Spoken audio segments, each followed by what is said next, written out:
meeting of August 24th, 2017, work session to order. And, Dr. Leash, would you be? I would. Yes, sir. Good night again. Lord, we thank you for this day. We thank you for the safe start to the school year that we've experienced here in Coffee County and the blessings that you bestowed upon us as a community. And we are just so thankful for the opportunity to be here and to do the work of the Coffee County schools for our boys and girls here in Coffee County. And we just pray for guidance and wisdom and just be with us here tonight as we do your work and the work of the Coffee County schools. In Jesus' name we pray. Amen. Amen.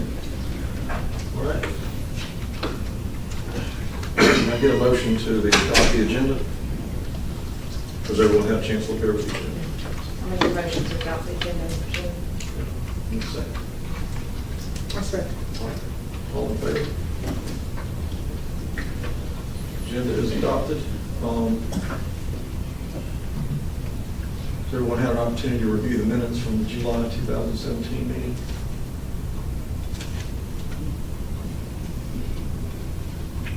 Any questions or corrections that need to be made? If it pleases the board, we'll place that on the consent agenda for the regular monthly meeting. Monthly financial reports. You all received a copy of the financial report. You'll see the monthly end of month fund equity, $8,983,768.74. This is still a tentative until we close the books officially and submit to the Department of Education. This will remain tentative on year end. Mike, do you have fiscal year 2017 finished or tentative? No, you don't have it with you. Okay. 17 won't be completely closed till probably about mid-September. No, I meant, I'll pull up. Oh, I'm sorry. Is 16. that comparative? well, I know this is tentative. Yeah. So I just didn't know if you had last year's tentative closes, but just not curious. I've pulled it up. Last year, end of month fund equity for July 1, 16 through July 31 of 16 was $6,180,140.05.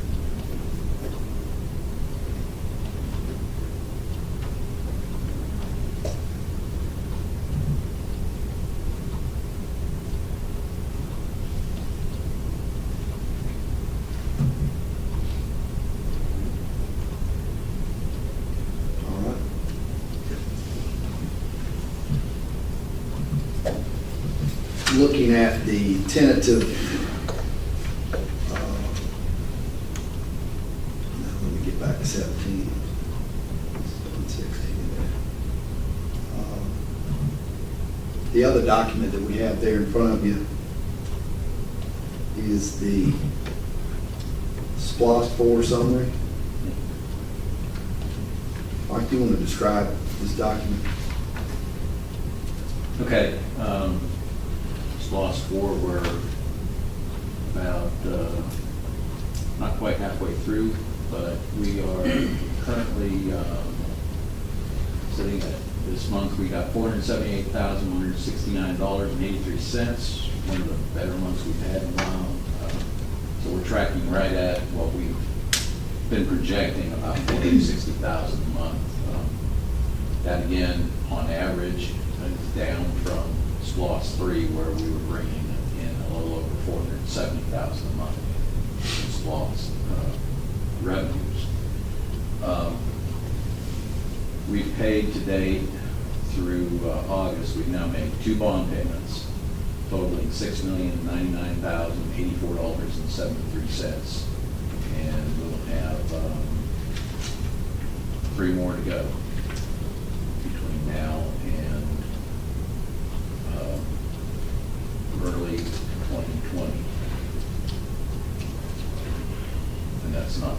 youth program. So, we are, and that's principal and interest that's been paid to date on that. We will have another interest payment due February, and then we always pay the principal and interest then in August of annually. Below that, you'll see the project expenditures. We're now up to $11,006,212.57 paid to date. The top line is an aggregate of a lot of different items, including things like the work at Eastside and various other things that we, computer purchases, technology, textbooks, a whole myriad of things that go into the 341. Nichols, $3,637,000. We're a little over halfway now paid in on Nichols at this point in time, and that's about where we are as far as progress of the construction. We're a little over halfway through that construction process there. The renovation work on the high school, that's just a minor thing where we did some paint and some flooring and tile, ceiling tile down in the lower gym area. Locker rooms were done, lockers were painted, so on, offices in that area. So that was just the beginning of that whole process there. And then technology overall by facility, you'll see we've spent a little over $1,053,000, which could include security items as well as part of that, cameras and such that go along, would go into that category. Performing Arts Center, we've made not only some soft cost payments, being the architectural design type stuff, but also we made one payment so far to the contractor for digging the hole and rerouting some sewer lines and utilities and such.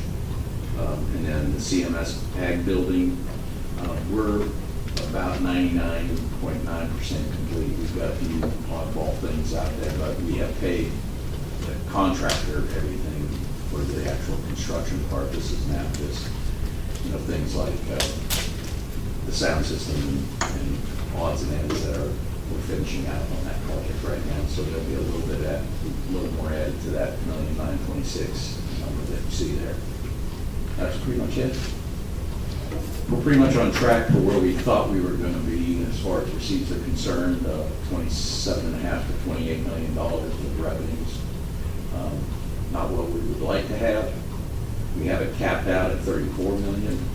That's what we'd like to get to. And we'd like to be bumping our heads on that $34 million, but until, we see some increased spending within the county, it will be in that. And $27.5 to $28 million is about where we have tracked over the past few years, past few swaths in fact. So, any questions?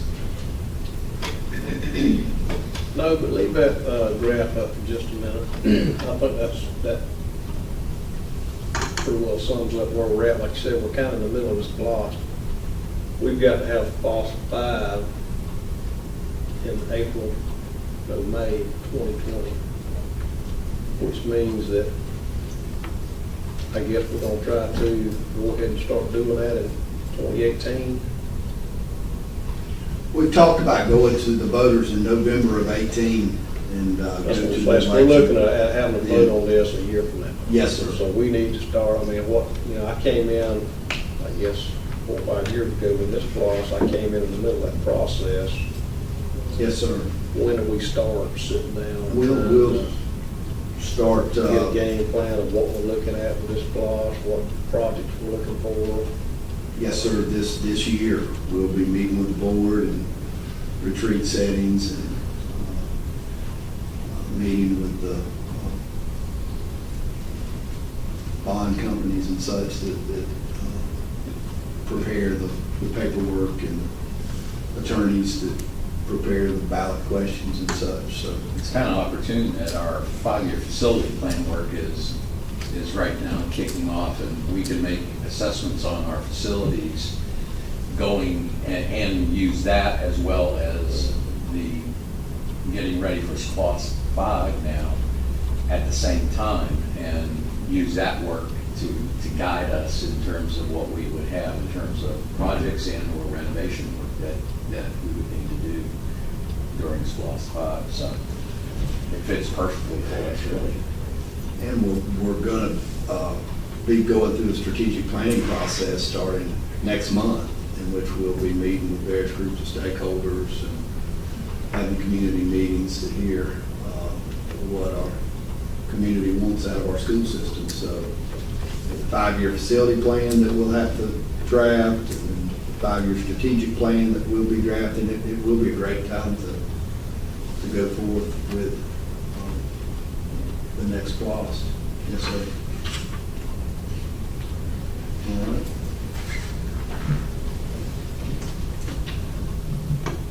The next document deals with the cash flow for East Bluffs, and I asked Mike to put together this report just to update the board on where we're at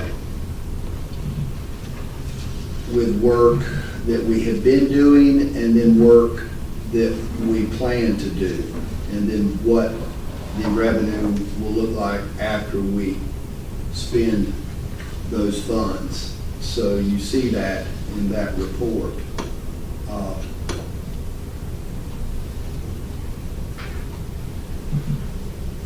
there any questions about that? I know there's a lot of numbers.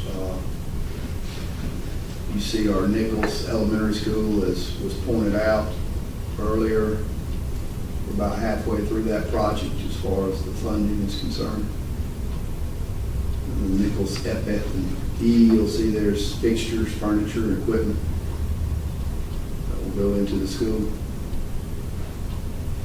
You see the Performing Arts Center, East Side renovations.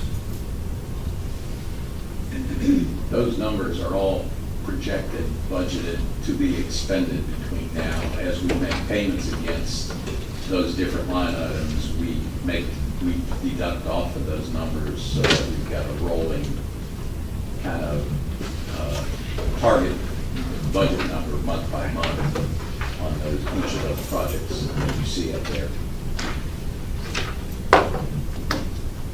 If you scroll back up to the top,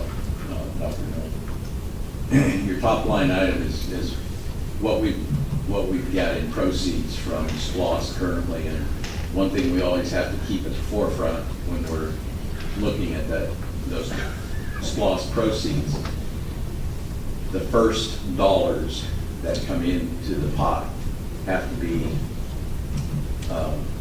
put into a sinking type fund for paying the interest and principal on the bonds. So in certain respects, there's about $3 million. That means there's about $2.28 million of that money that is truly spendable from a SPOS perspective, from a project perspective at this point in time, because we've got to reserve that for the following, the upcoming principal and interest payments on the next bond payments that we've got. Next line down is just a projection of what we're going to collect in the remainder of SPOS 4. Just taking the 460 times the number of months remaining. The bond sale proceeds remaining as of July 31. Now, what happens is that in that situation, so you say, well, $2.2 million is not going to build us a $10 million facility out of that high school. But the $5,258,000 of proceeds there, we will take and move that money into the SPOS account as we spend down, because we don't want to use the bond proceed money where we sold the bonds for paying back bonds. So what we're trying to do in that process is move that money in month by month based on what we spent in that particular month. So, but that gives you an aggregate subtotal of total proceeds for the remainder of SPOS of about $25.7 million between bond proceeds and so on. Of course, we've got to deduct what we owe on the bonds. That's $9.5 million.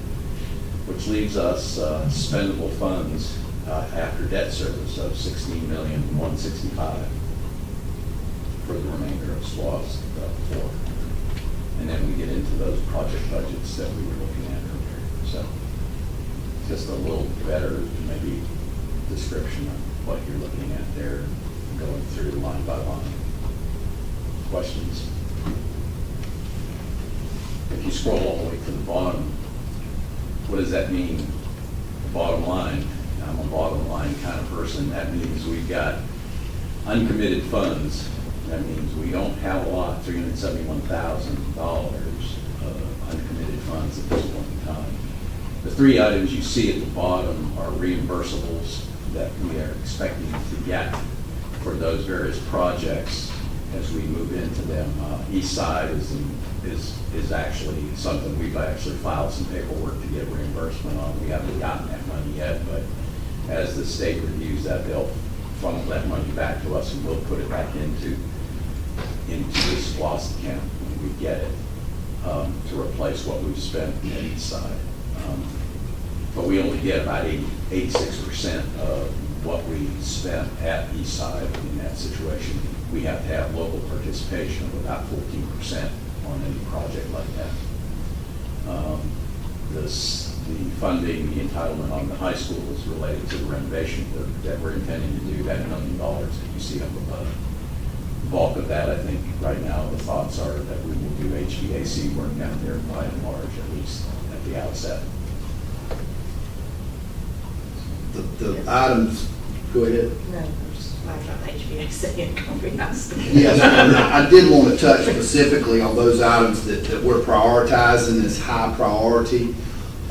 One being a bus shop renovation, which would encompass the addition of a tool parts room.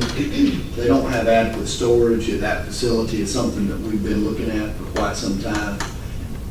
Adding on to that building would be a parts and tool room. And so that's something we're going to move on in the near future. Then also the HVAC work at Coffee High School. That building is now 20 years old, and it has original equipment as far as air conditioning and heat is concerned. So we do have the entitlement money from the state to reimburse a good bit of that funding. So we are going to move forward with that, and we want to have the bulk of that work prepared to take place as soon as students leave for the summer coming up. So we will plan to have everything in place to be able to start some of the work in the spring, but then as soon as students leave, execute just like we did at Eastside this year and get that work done next summer with HVAC replacement at Coffee High School.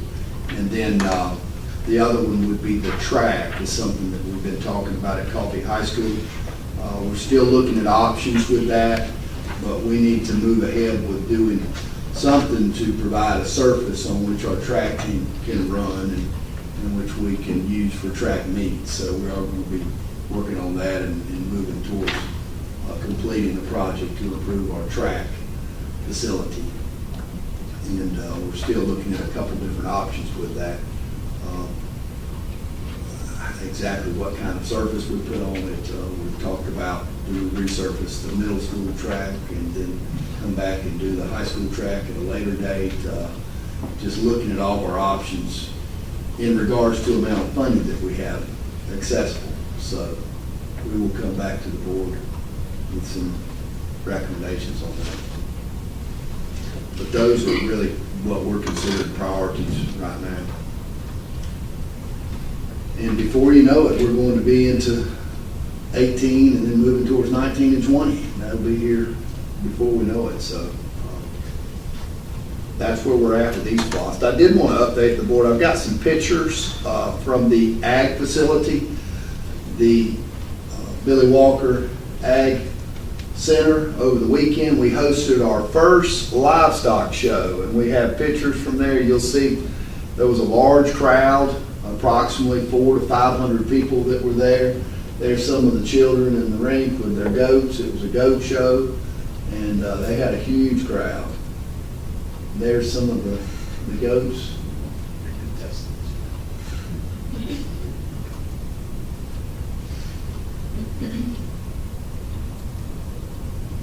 As you can see, the bleachers in the background, the indoor bleachers and arena was really set up well, and it's a beautiful, beautiful facility.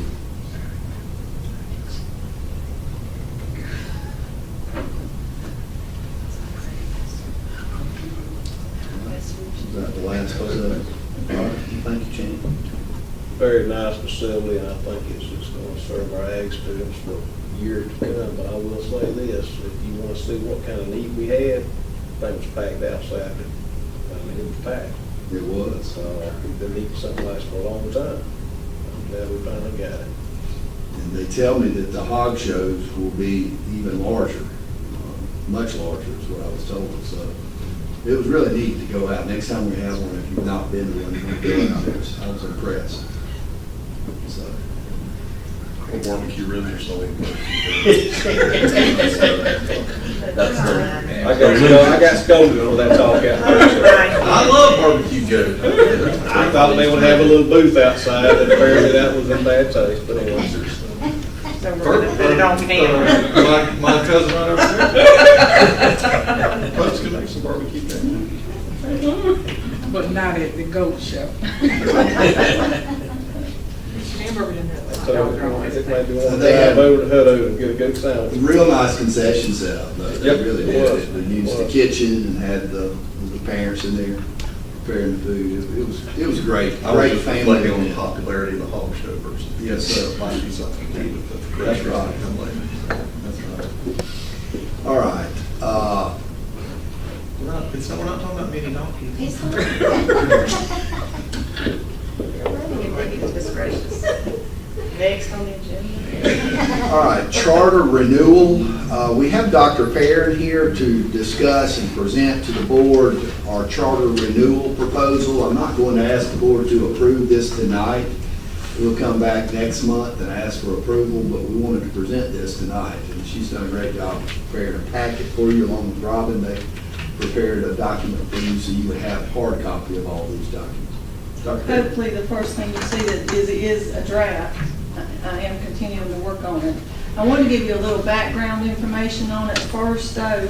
As you know, we're a public charter system, a state public charter system. We got this status in 2013. What that means is it allows districts flexibility from state rules and regulations in an effort to increase innovation and improve student achievement. It also gives local control and decision-making to the school level. How do we meet that? With our local school governance teams. Hopefully you've had a chance to talk with them and train with them, and you're going to have that opportunity again. I'll tell you that in just a little bit. But we do meet that local control by having those school governance teams. Under our system charter, which was our 5-year charter, also aligned with our 5-year strategic plan, we proposed some innovations. We had 18 innovations that we proposed, and you'll see that in the information that you have there. Probably the biggest innovation that we carried out was the College and Career Academy. And if you've been there, it's just amazing to see that 6 years ago that we were just talking about that. We've changed lives with that. I was talking with Pam Smith over there today, and she said that 2 of the pathways that are really growing over there are welding and healthcare. And we have over 100, she said almost 120 students that will be taking wiregrass classes. So that is a big success that we need to let folks know about. And that's in addition to their high school classes. Yes. And you know that the College and Career Academy has to have its own board of directors where they meet and talk.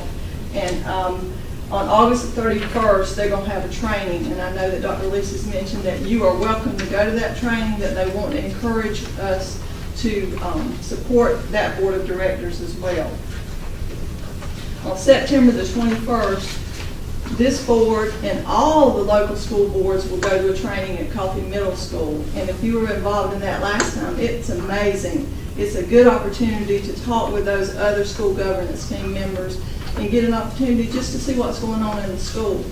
One of the things that, when I talked with the other systems that really debated whether they want to go charter system or not, they were reluctant because they didn't want to have to do the local school governance teams.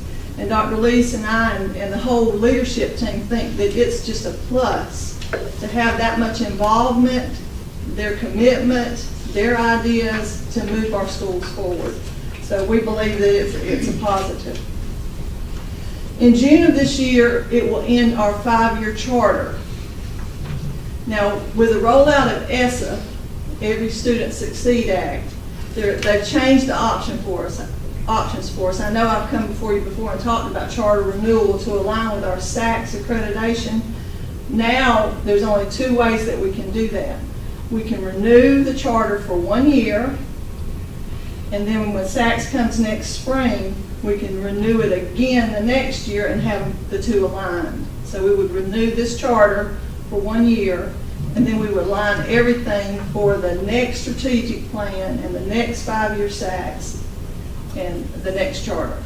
So that's basically what we're doing with this charter renewal. We're asking for a 1-year renewal. Some of the documents that you'll see in there is a 1-year contract.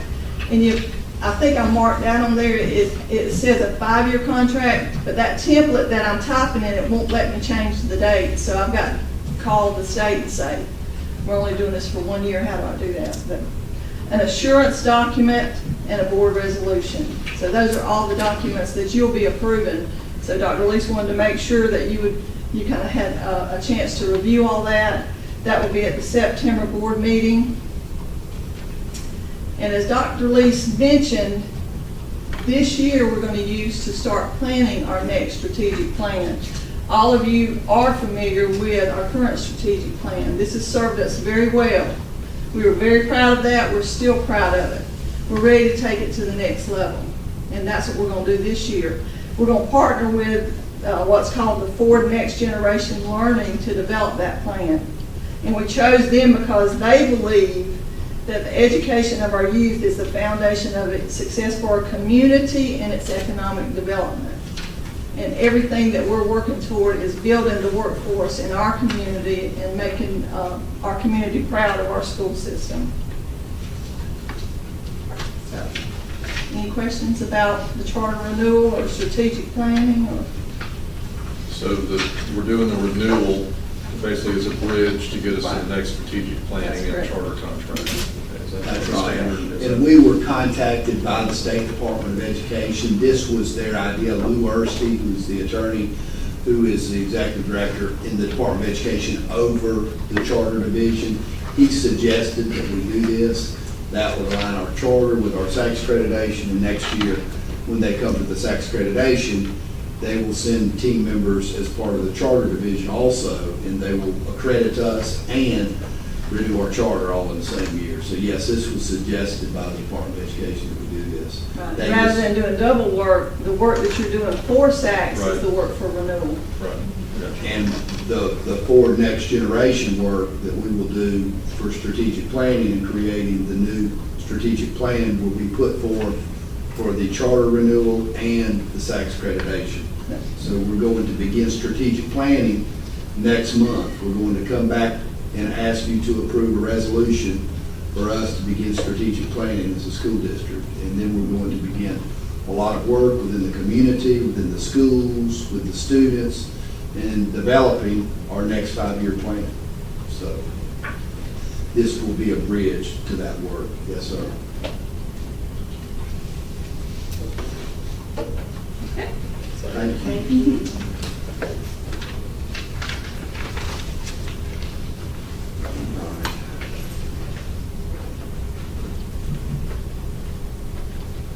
If there's no questions, we have the Children's Hospital of Atlanta agreement. It's an annual agreement that we renew each year. They assist with the management of telemedicine, and they have a network of physicians that work with telemedicine. So this is an annual agreement that we have to have approved by the board. Are there any questions about this? Because it's just a renewal, we thought we'd go ahead and ask for approval tonight and get the board to approve that tonight. Consent agenda. I did stop by the middle school today and had a chance to speak with our nurse practitioner who's employed by Coffee Regional, who's at the clinic at the middle school, and she told me she had a busy day yesterday. Said she had a lot of staff, students in to use the services of our clinic there at the middle school. So I thought that she was very excited about it, very positive about it. So just as information, but if it's okay with the board, we'll place this on the consent agenda. Tax digest, millage rate. We have the 5-year history presented. It's run in the newspaper. We're ready to ask the board to approve the millage rate of 16.093. This will be a reduction in the millage rate, and this will be the 4th year in a row that we've taken the rollback rate and reduced the millage in Coffee County.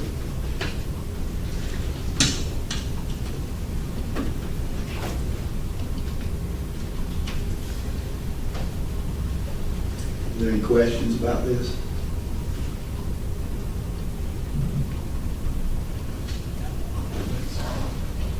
If there's no questions, then we'll place that on the, well, actually, we're going to have it as a separate item for the regular meeting. Out-of-state travel, we have out-of-state travel, 2 trips. Coffee High School Ag Department and George Washington Carver Ag Department will be taking 12 students to Indianapolis.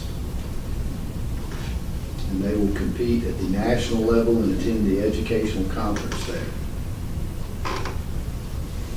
Then we have Kevin Tatum with the 4-H.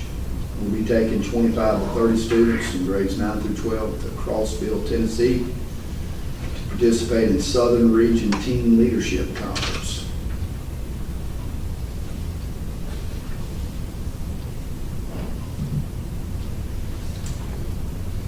If it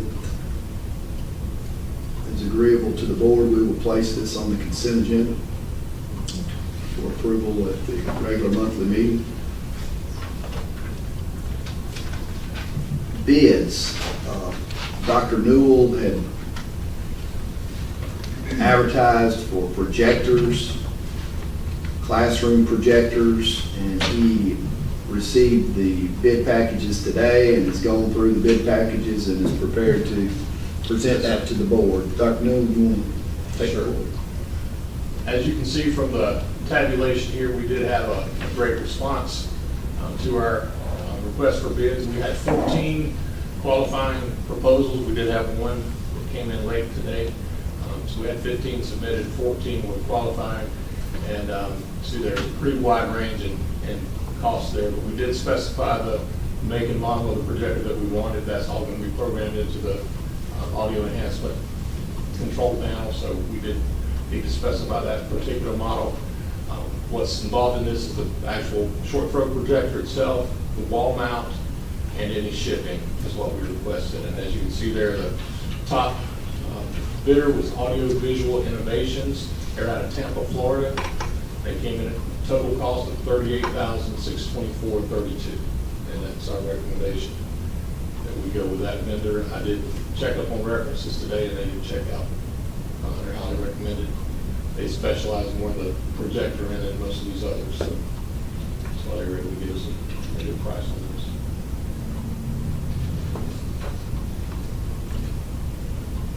That will be for information tonight and for inclusion on next month's consent agenda.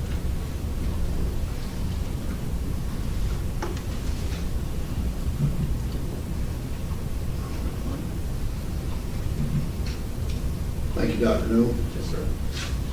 Policies, we have a number of policies to present tonight to the board.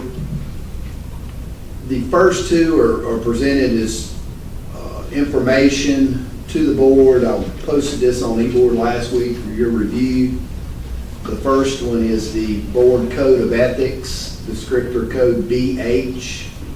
And we annually present these to the board for review. There's actually a state law that requires boards to review these policies each year, and so that's why they're on the agenda. You've had a chance to review the board code of ethics. I know we went to the conference earlier in the summer, and you had a chance to sit through the session. Ms. Johnson, you were well trained on all of this. They spent a lot of time on this, so are there any questions about the board code of ethics, policy BH? BHA, board conflict of interest. This deals with financial governance, conduct as board members.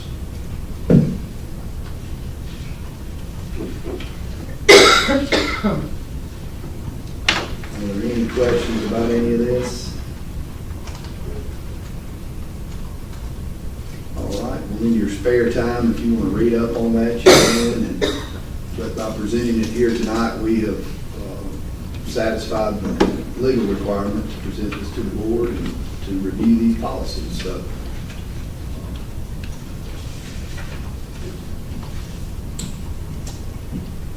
the next item on the agenda is the new policy descriptor code, JRA, student data,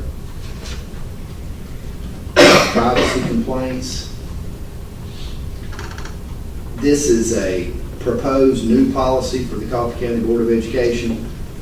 There was a change in the law dealing with these items, and therefore the Georgia School Board Association is suggesting that boards adopt this policy. This is a first read tonight. We're not asking you to approve it, but we want to be in compliance with state law and federal law in regards to student privacy, and so therefore we're bringing this policy as a first read tonight, and we'll come back next month with a policy that we ask you to approve.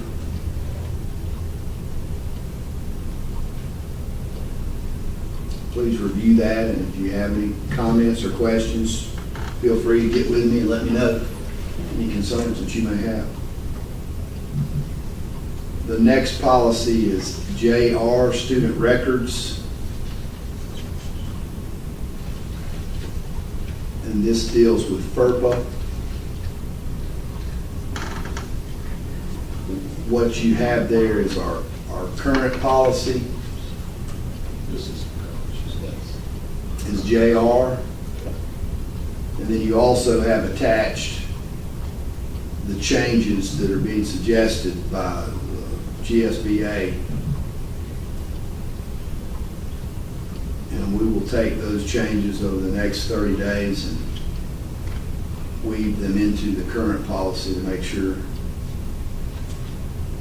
we are following the direction of the Georgia School Board Association. And of course, we'll consult with our legal counsel and have them review what we bring back next month. Just reading, there's no real change outside of the disclosure stuff. Yes, sir. We're not changing, we're just adding something to it. We're adding to it what was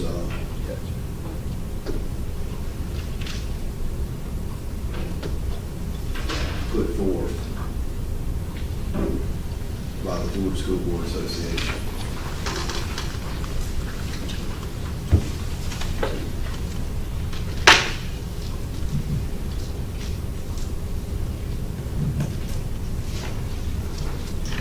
All right, the Coffee County Board of Education Annual Training Plan. We have the plan attached, and this is once again to be in compliance with state law. We have to provide training to our Board of Education members. You'll see that the events that we have listed here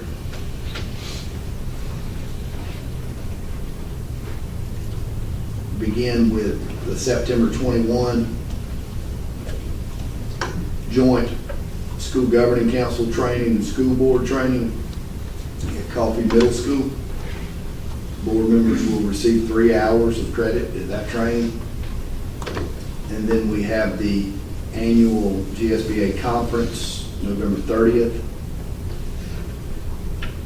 Board members receive 6 hours of training at that workshop. And then in the spring, we will plan a retreat. The board members will earn 6 hours of credit. And then in June of 18, we will attend the Georgia School Board Association conference and workshop.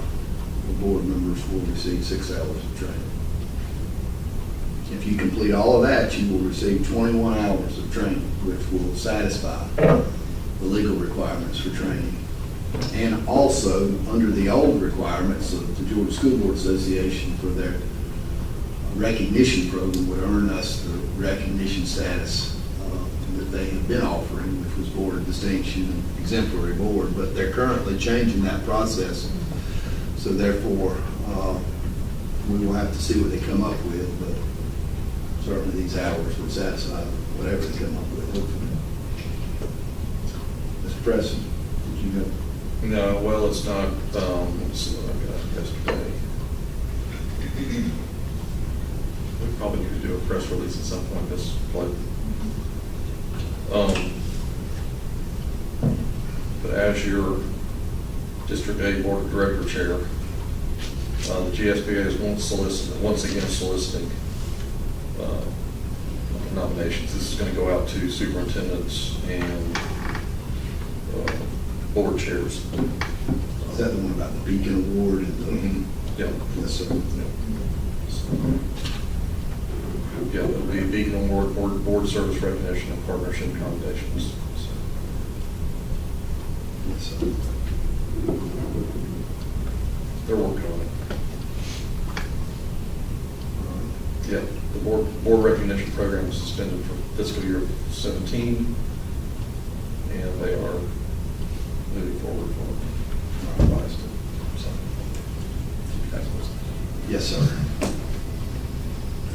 All righty, that will be the training plan, and if it satisfies the board, we will present this at the regular meeting in the consent agenda.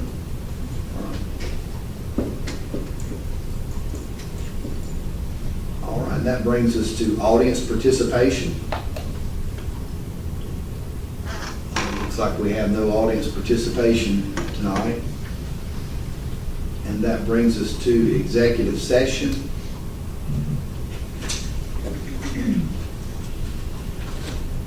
Need a motion to exit to executive session. Make a motion. Mr. Watt? Second. Second, Ms. Miller. All in favor? And I will state the reasons that we'll move to an executive session to discuss, deliberate upon the appointment, employment, compensation, hiring, disciplinary action, or dismissal, or periodic evaluation of a public officer or employee. And I will say to discuss the evaluation of the superintendent, to discuss litigation,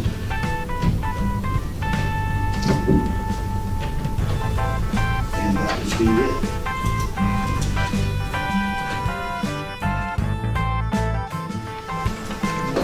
Need a motion to exit executive session. Make a motion to exit executive session.